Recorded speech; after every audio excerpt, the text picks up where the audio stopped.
So, my wife had an affair with my stepdad to get the $1 million mansion, right? But little did she know, it's actually my mansion. I'm in such a huge mess that I feel so embarrassed, I can't even admit my situation. I mean, I feel so humiliated. How else do I say that my wife of 7 years is cheating on me with? My wife had an affair with my stepfather so she could get the $1 million mansion. She didn't know that it was actually my mansion. I'm in such a huge mess that I feel so embarrassed. I mean, I'm so humiliated. How else can I say that my wife of 7 years is cheating on me with my stepdad? Yes, my wife slept with my mother's husband. I'm 38, married for 7 years to Celia. 38, F. Our relationship has been very normal, with our share of ups and downs. The downs were mostly because my wife felt I was too attached to my mom. Yeah, she called me mama's boy. I'm not going to defend myself because my mom is my stepdad and my wife had an affair. I'm 38 and married for 7 years to Celia, who's 38. Our relationship has been pretty normal, with our share of ups and downs. The downs were mostly because my wife felt I was too attached to my mom. She called me mama's boy, but I'm not going to defend myself, because my mom is no longer alive. She passed away 2 years ago. I'm glad that I was able to love her the way she deserved. She raised me single-handedly and gave me the best of everything she could, going beyond what she had. My mom was a single parent to me until 10 years ago, when she met Andrew. He was a divorcee in his early 50s. When he married my mom, I don't know what my mom saw in him, especially since she'd been single for 20 years. Andrew was not in my life when my mom was alive. I used to visit her twice a week, but I never really spoke to Andrew. I just gave him the odd smile and a greeting. I don't know why, but I just wasn't able to. I just couldn't accept him as a father figure, but I never told my mom. I was happy that she had a companion in her last days of life, and after her death, there was no question of Andrew's existence in my life. I didn't even meet him after my mom's funeral, even though he was still living in my mom's house. I was concerned when I found him sitting with my wife, with his arms wrapped around her. It wasn't a friendly or elderly embrace. I didn't like the body language, or rather, I should say their chemistry. It was also weird because of our family dynamics. Like I mentioned, I was never close to my stepdad, and neither was Celia was close to him, so seeing them together was awkward for me. I was in my car and they were sitting in a roadside cafe. I'd left the office early that day to meet an old friend. I hadn't been to that place for years. I went to meet my friend, but I was distracted most of the time. My friend kept asking me if something was bothering me, but I just said it was about impending work. How do I tell him what I saw on my way? I went home. I didn't think, but confronted Celia that I saw her with Andrew. She turned pale and was lost for words. I went to meet a friend, but I was distracted most of the time. He kept asking me if something was bothering me, but I just said it was about impending work. How do I tell him what I saw on my way? I went home and didn't think about it, but when I confronted Celia, she turned pale and was lost for words. Then she said, "Yeah, I met him for lunch." I asked her why, and she said she bumped into him and then he offered to have lunch together. The way I was staring at her, she understood that I had seen something which I shouldn't have. She said, "Your stepdad was really upset about losing your mom." I tried to console him. He's a lonely old guy, he's got no one to talk to. That's why he held my hands while he was expressing his grief. I didn't tell her I saw him holding her hands. I saw him wrapping his arms around her, and the way they were talking, it didn't look like he was sad or mourning my mom. They were. I tried to make him feel better, but he was lonely and had no one to talk to. That's why he held my hands while expressing his sadness. I didn't tell her I saw him holding her hands. I saw him wrapping his arms around her, and they were laughing, but their body language was flirtatious. I didn't say anything, but I didn't believe her excuse. I decided to solve the matter on my own before any further confrontation. Celia is a nail artist at a beauty salon, so she works on weekends and is off on weekdays. It was never a problem between us. But recently, she's been too busy with work, and we've been having regular fights about it. She says I'm being needy because I used to visit my mom twice a week, and now I'm not. Until recently, Celia was too busy with work, so we were always fighting. She said I was being needy after my mom died. I used to visit my mom twice a week, so Celia's absence didn't bother me so much. I'm wrong, though. I used to visit my mother on weekends and on days when Celia had work. I always made sure to return home on time to spend time with her. She used to say I was a mama's boy, and now she's saying I'm needy. All this was going on, and I saw her with my stepdad, which made me even more furious. A few weeks later, it was Thanksgiving. Yes, I'm talking about the last Thanksgiving, which just went, and she insisted that we invite Andrew. I was surprised at her direct suggestion. She said Andrew was living alone and had no one, so as an extended family, we should invite him. I told her that she never invited them when my mum was alive, and she was like, yeah, because they ate each other to celebrate the evening, and now that poor old man was alone, ultimately, I gave in. I actually wanted to see how they behaved in front of me. I won't say they were normal, because now that I know I told her that she never invited them when my mum was alive, and she agreed. They used to eat each other to celebrate the evening, and now that poor old man was alone. I gave in because I actually wanted to see how they behaved in front of me. I won't say they were normal, because now that I know the truth, they didn't do anything that would have caused suspicion if I didn't know the truth. I was silent for most of the time. I was never fond of him, and my suspicions about him made me resent his presence. I felt he also understood that I did not like it. Overall, it was an awkward dinner with both of us eating. We were both silent and Celia tried to break the silence with some stupid topic, but I just got a fake smile from both of them. It was really hard for me to live with a heavy heart, so I decided to make a plan. I thought about checking her phone, but I couldn't because it was locked and I didn't want to get into trouble. I didn't want to ask for the password or get her suspicious. So I had another idea. I told Celia I was going out of town for a few days for work. On the day I left, I got up early and went to my office like normal. But before that, I'd put a GPS device in her car. Celia's car, and I was tracking it remotely just before she drove to Andrew's place. I wanted to catch her red-handed, but I was worried that if I showed up and they were just sitting and chatting, it would be like making a fool of myself. So I asked my friend Keith for help. I told him about my suspicions and asked him to visit Andrew. It was a very safe plan. I told him to record them if he found them doing anything outrageous. The house lock was password protected, and I was just hoping that Andrew didn't change the PIN. Keith was worried that Andrew might suspect him of sneaking into the house. I told him. He said he'd just say the front door was open and that he was there to check on him. The main door didn't open in the living area, but there was a small passage that led to the living room, so no one would suspect him of unlocking the door. After a lot of persuasion, he agreed to go inside, but couldn't find. He said the front door was open and he was just checking on him. The main door didn't open into a living area, but there was a small passageway that led to the living room, so no one would suspect him of unlocking the door. After a lot of persuasion, he agreed to go inside, but couldn't find them in the hallway. He then peeped inside the bedroom with his phone camera switched on. He had kept the phone in his shirt pocket with the camera popping out so that they wouldn't suspect him. He saw that the two were not cuddling each other. He then apologized and left the house before any of them realized. Andrew followed him outside and asked what he was doing there. Keith said he was just checking on him, but it's okay, he would come later. He sat in his car and drove off before any confrontation with Andrew or Celia, but my friend is so stupid. Instead of opening the back camera, he opened the front. So, Andrew followed him outside and asked what he was doing there. Keith said he was just there to check on him, but it's all good, he'd come later. He sat in his car and drove off before any confrontation with Andrew or Celia. But, I tell you, my friend is so stupid. Instead of opening the back camera, his front camera was open the whole time and nothing got recorded except Andrew and Celia yelling at Keith's sudden appearance.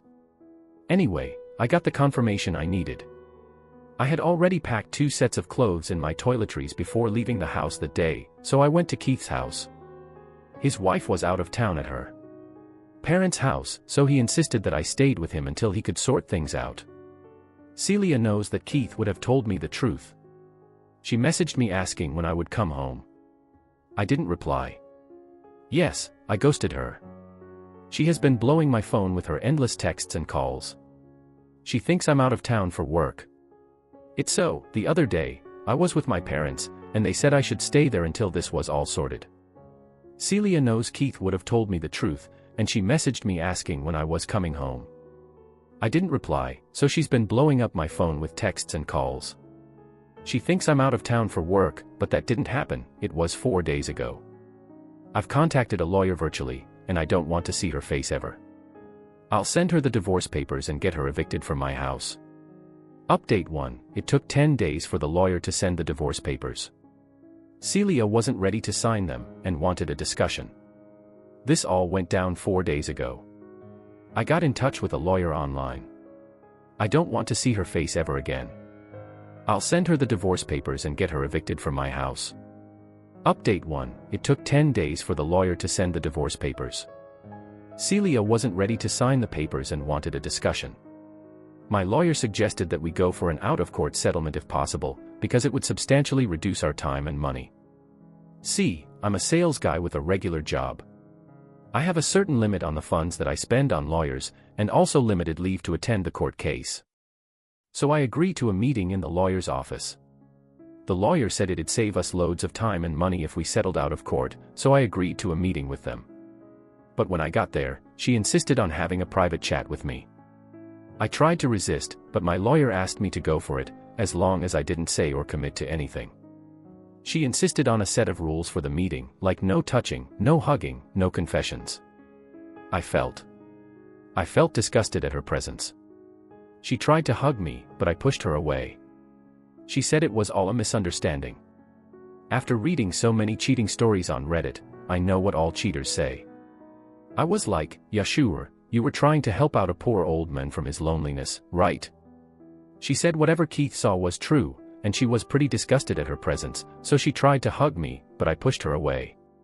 She said it was all a misunderstanding, but I know what all cheaters say. I was like, yeah sure, you were trying to help out a poor old man from his loneliness, right? She said whatever Keith saw was true, and she is not denying it, but it was only cuddling and nothing else. Yes, of course, cuddling without any kind of intimacy, but this was not enough. What she said next blew my mind. She said she did that to safeguard our future. I was like, really? How the hell? She was like, see, your mom left all her wealth to Andrew, and now if he marries someone else. She's not denying it, but it was only cuddling, nothing more. Of course, cuddling without any kind of intimacy, but that wasn't enough. What she said next really blew my mind. She said she did that to safeguard our future. I said, how the hell did you not see that if she left all her wealth to Andrew, then if he marries someone else, that woman would be entitled to that wealth? Your family's property would go to someone else. I said, I see. So, you left my stepdad so that you can become my stepmother and take my mother's wealth. Do you see the complexities in this family dynamic? I was feeling dizzy with her BS, so I stormed out of the meeting.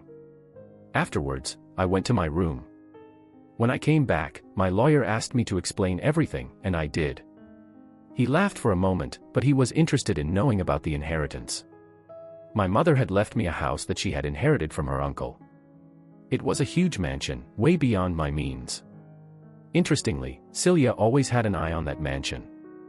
After we got married, she even insisted that we move into the mansion. I was happy that Celia wanted to move in with my mother, but no, Celia wanted mom to move out to my apartment, and we took up her mansion. But I denied it. It was her house, and why should she leave Celia? After we got married, Celia was always after that mansion. She even wanted us to move in. I was happy that Celia wanted to move in with my mother, but no, Celia wanted her to move out to my apartment, and we took up her mansion. I denied it, though. It was her house, so why should she leave Celia? She said you were the only son of your mother, so that house would come to you, so why not move in her right now? This led to frequent fights between us, so one day I just lied to her that my mother had willed the house to Andrew. You see what price I had to pay for that lie. Celia went after my stepdad, so that your mom told me you were the only son, so she was planning to leave the house to you. This caused a lot of arguments between us, so one day I lied to her and told her that your mom had left the house to Andrew. I can tell you what happened next. Celia went after my stepdad, wanting the house. There was one more thing Celia didn't know. After your mom died, I hadn't changed the ownership of the house to my name. I wanted Andrew to live there until he wanted to, and I was planning to transfer it to my name. I thought it would be wrong for him to live in my property. Also, the name transfer costs a lot, and I was a bit short on cash at the time, so I let it go. I'm glad I didn't transfer it, because Celia would have been entitled to half of the property during our divorce. Or, she probably wouldn't have had to. I don't know, but a cheater's a cheater. In any case, my mom had left me the house in her will, but Celia didn't know that. Celia wanted me to change my mind about the divorce. She said she'd soon trick Andrew into giving her the house, and that if I didn't divorce her, we'd get the mansion. I laughed at her idea and said, "No thanks. The offer's good, luck for your mansion." She smirked and said, "You're losing a lot by this divorce." I smiled and said, "I don't care." I don't know if she was really that dumb, or if she was just acting to save her skin, but I don't care. Celia knew that I had no substantial wealth, except. I told her that I didn't care about the mansion, and that I didn't care if she was dumb or just acting to save herself from humiliation. I told her that I didn't have much money, except for the savings in our joint account, which we'd split and divided between us. I'm so relieved that the divorce is finally over. If Celia had found out the truth about who owned the mansion, she never would have divorced me.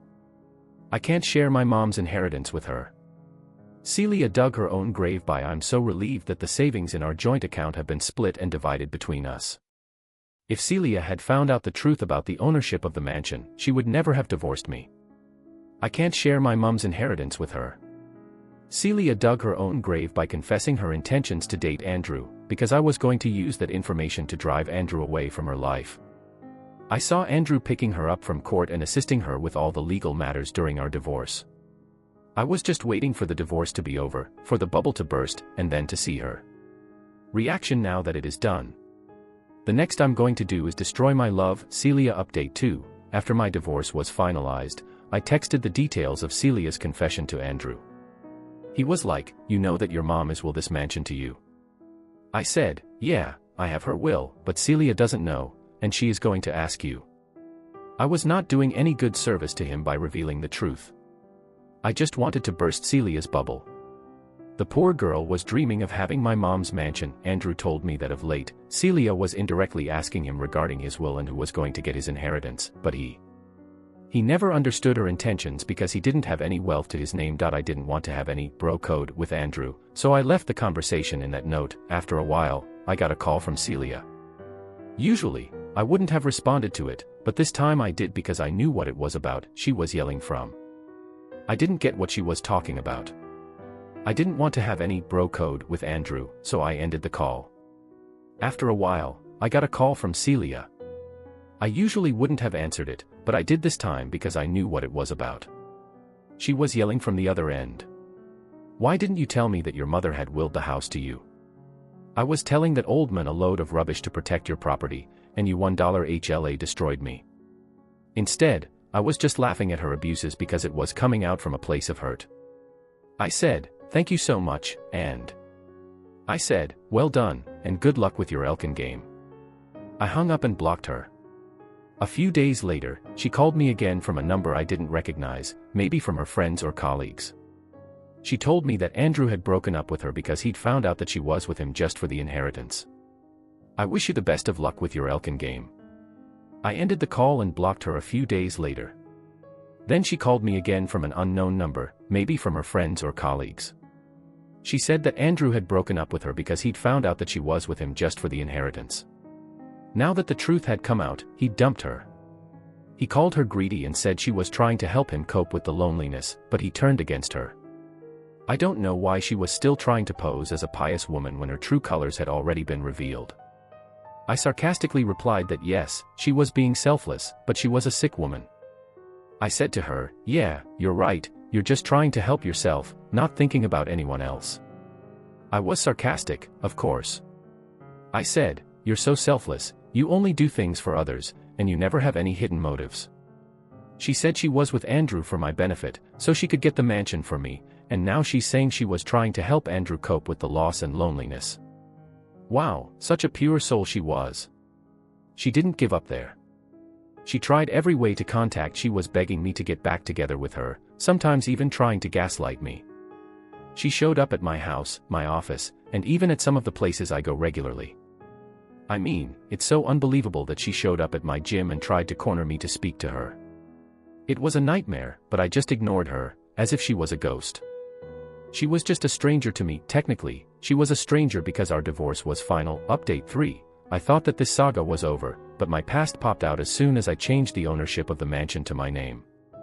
God knows what was her obsession with the house. I mean, yeah, it's understandable. Who would not want a? I hadn't seen her for years, so she was still a stranger to me. Technically, she was a stranger because our divorce was finalized. I thought that this saga was over, but my past popped up as soon as I changed the ownership of the mansion to my name. I don't know what was her obsession with the house. I mean, yeah, it's understandable. Who wouldn't want $1 million mansion? But I don't know how long it would take for her to accept the reality. After 6 months of my divorce, I decided to transfer the mansion to my name. As I wrote earlier, I wasn't doing it yet because I didn't have enough savings to spare for that ownership transfer.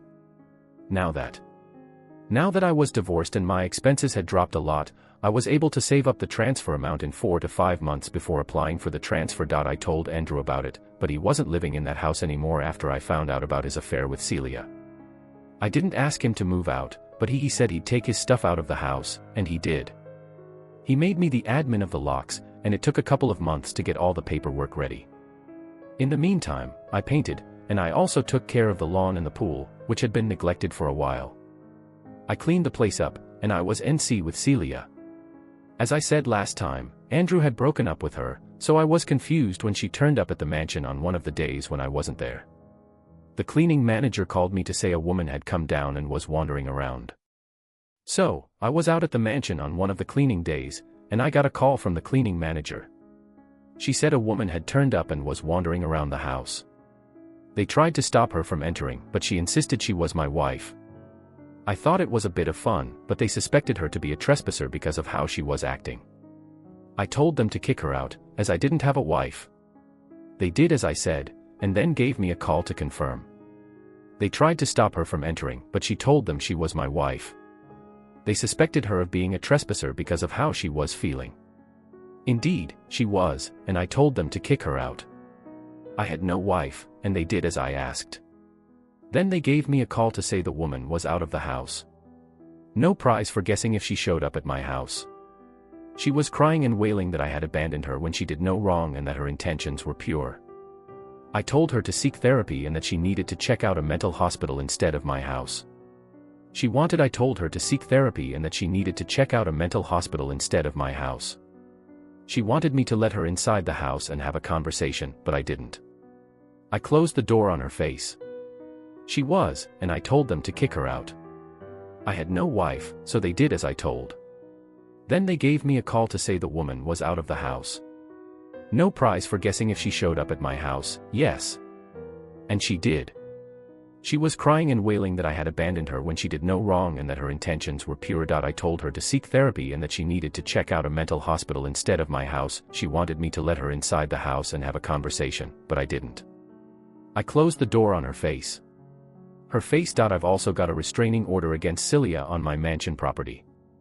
There's not much chance she'll sneak into that place or vandalize it, given she's not been violent yet. But I don't trust her and I had to do this to protect the new tenants. I don't want Celia doesn't want to cause any problems for them. Things have been fine until now, and I hope I won't have to write any more updates on this thread. I want Celia's chapter to end so I can move on with my life. Now, on to the next story. Story 2. I got together with a random girl on Tinder, but it turned out she was my professor's wife. I'm just your typical university student trying to get through finals week. After a very stressful day of exams and studying for my ancient literature class, I decided to casually scroll through Tinder. It had been a while, and I just needed a distraction. Little did I know that this would cause me more stress than I could have imagined. I was just trying to get through finals week. After a very stressful day of exams and studying for my ancient literature class, I decided to casually scroll Tinder. It had been a while, and I just needed to chill.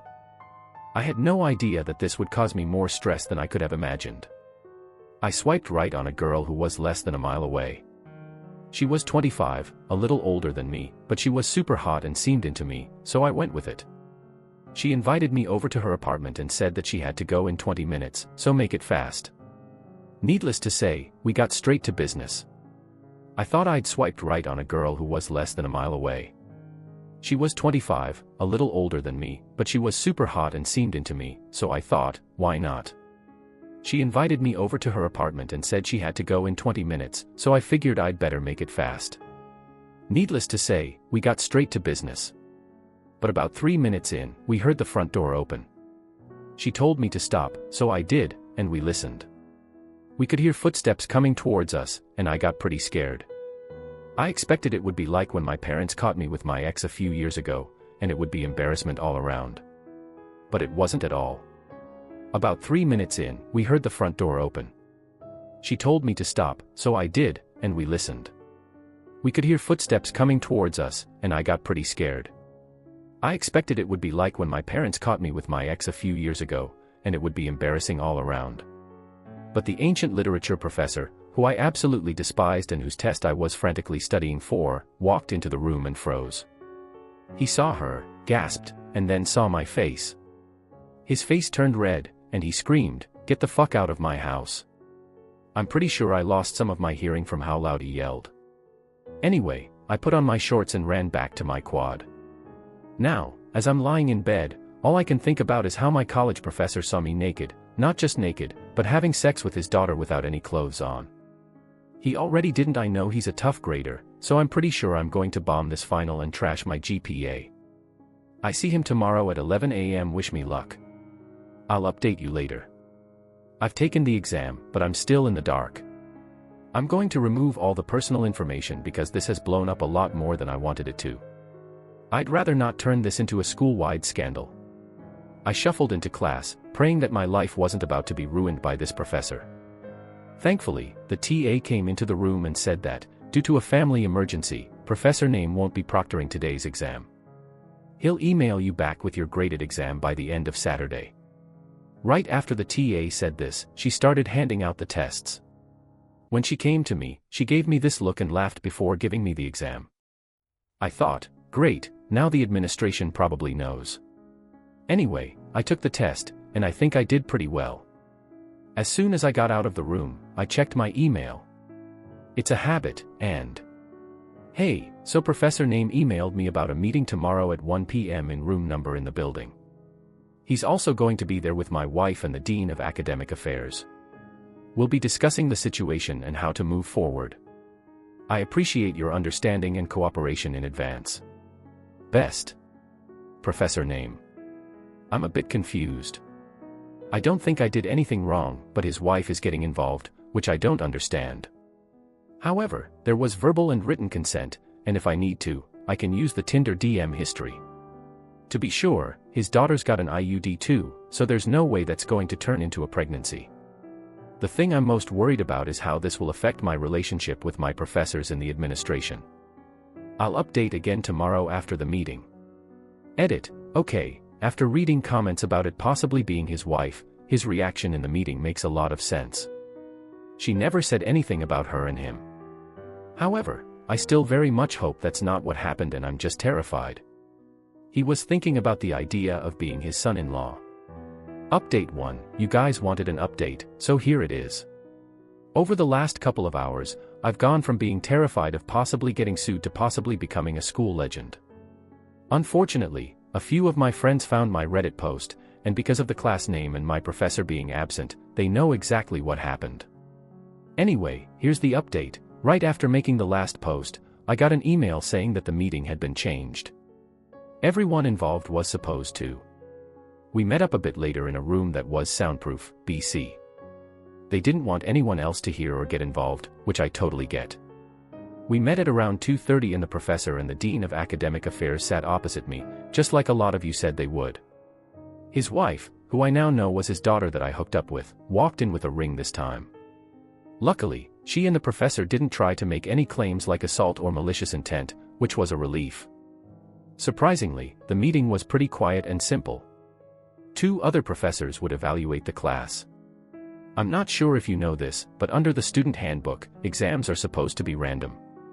So if a professor has a problem with a student, they have to hand in all their previous exam materials to the administration for evaluation. I know this might be obvious, but the scheduling office will put me into another professor's class next semester. I know the meeting went well, but my situation is far from perfect because my friends found the posts and have told a lot of our friends. Damn casual Tinder hookups.